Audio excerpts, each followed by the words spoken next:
Alguma vez na vida, a gente para pensar de onde vem essa noção de eu, e se essa ideia, que parece ser a base de tudo, tiver começado na verdade com um grande mal-entendido?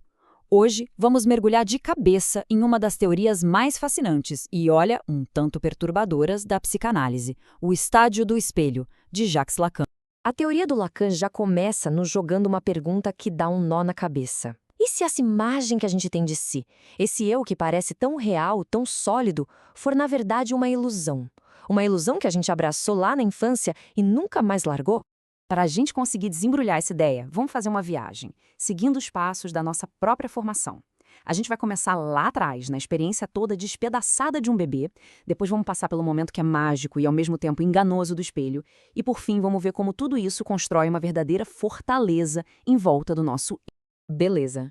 Então, para começar, vamos tentar imaginar como é o mundo na cabeça de um bebê, bem antes de ele sequer se dar conta do próprio reflexo. Pensa só na experiência de um recém-nascido. O corpo ainda não responde direito, né? Os movimentos são todos descoordenados e existe uma dependência total de tudo e de todos. Lacan chama isso de uma insuficiência motora, uma sensação bem primária de não ter o controle do próprio corpo. E por dentro, a coisa é ainda mais caótica. Não existe uma noção de eu sou um corpo inteiro. Pelo contrário, a experiência é a de um corpo em pedaços. É uma mão que se mexe, uma sensação de fome, um barulho. Tudo isso são percepções soltas, sem um eu no centro para organizar a bagunça. É um verdadeiro turbilhão de sensações desconectadas. E é exatamente aqui que a tensão começa a se formar. De um lado, tem todo esse caos interno, essa fragmentação. Do outro, o mundo lá fora parece todo organizado, com objetos inteiros e pessoas completas. Essa diferença gritante cria o cenário perfeito para o que vem a seguir, a busca desesperada por uma imagem que traga um senso de unidade. Agora vamos avançar um pouco e ver como tudo isso vai culminar no grande evento da nossa história, o tal do encontro com o espelho. Então, lá pelos 6 meses de idade, acontece uma coisa incrível. Pode ser num espelho, no reflexo de uma poça d'água, ou até mesmo no olhar da mãe. O bebê dá de cara com uma imagem de si mesmo. E esse encontro, que parece tão simples, vai mudar absolutamente tudo. E aqui tem uma diferença crucial que o Lacan aponta que é genial. Um chimpanzé, por exemplo, ele olha no espelho, percebe rapidinho que aquilo é só um reflexo, uma ilusão e pronto, perde o interesse. O bebê humano, nossa, é outra história. Ele reage com uma alegria imensa, com júbilo. Ele não ignora a imagem, ele se agarra nela.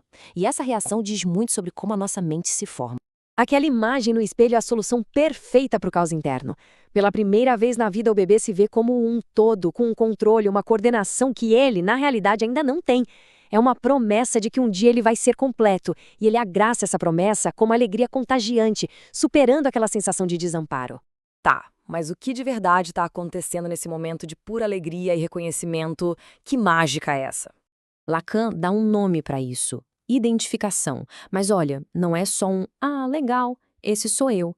É um processo que transforma a pessoa. O bebê não só reconhece, ele se torna aquela imagem. Ele puxa para dentro de si essa forma que veio de fora. E essa imagem vira um molde, a forma do seu futuro. Essa imagem perfeita, completa, é o que Lacan chama de imago. Pensa nela como se fosse a primeira foto perfeita de si. Enquanto por dentro está tudo uma confusão, tudo fragmentado, a imago ali no espelho é coerente, é estável, é inteira. É a resposta visual para toda aquela angústia corporal. E aí, quando o bebê se identifica com essa imago, uma coisa nova nasce, o eu ideal. Se a imagem é a foto, o eu ideal é o projeto. É a primeira versão de quem eu quero ser, sabe? Uma meta de perfeição e de unidade que vai guiar a pessoa pelo resto da vida. Todas as nossas futuras identificações com heróis, com ídolos, com mentores, todas elas têm raiz nesse primeiríssimo momento. Mas é aqui que a história tem uma reviravolta daquelas. É aqui que está o grande paradoxo no coração do estádio do espelho. E essa é a parte mais radical da teoria.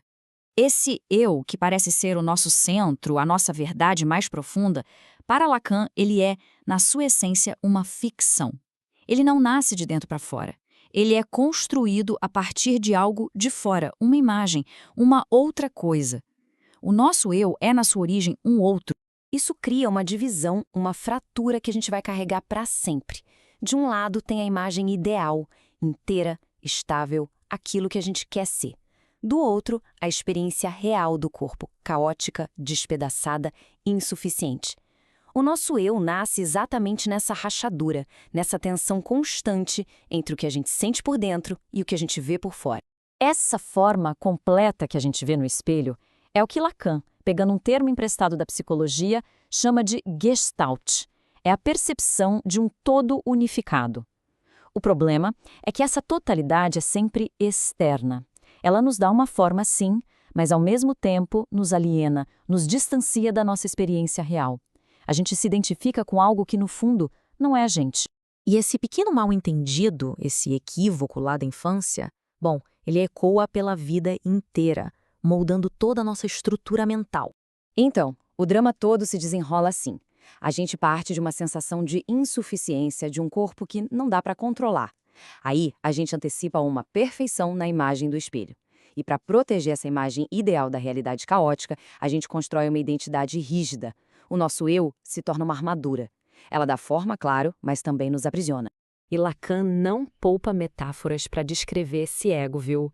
Ele diz que o ego é um suporte ortopédico, tipo uma tala, que impede a gente de desmoronar. É uma armadura que protege, mas que também limita os movimentos.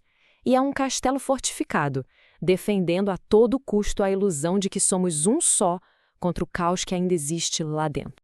Agora a gente chega no ponto crucial, que é entender o tamanho da revolução que Lacan propõe, virando de cabeça para baixo as ideias que a gente sempre teve sobre o eu.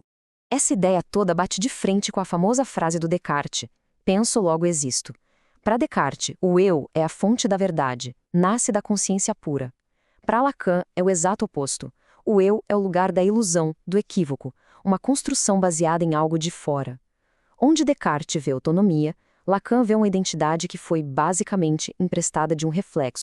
No fim das contas, a teoria do estádio do espelho faz muito mais do que explicar de onde vem a nossa identidade. Ela nos deixa com uma pergunta final daquelas bem inquietantes. Se o eu que a gente tanto defende é só uma imagem que adotamos um dia, então quem, ou o que, é que está de verdade olhando para o espelho?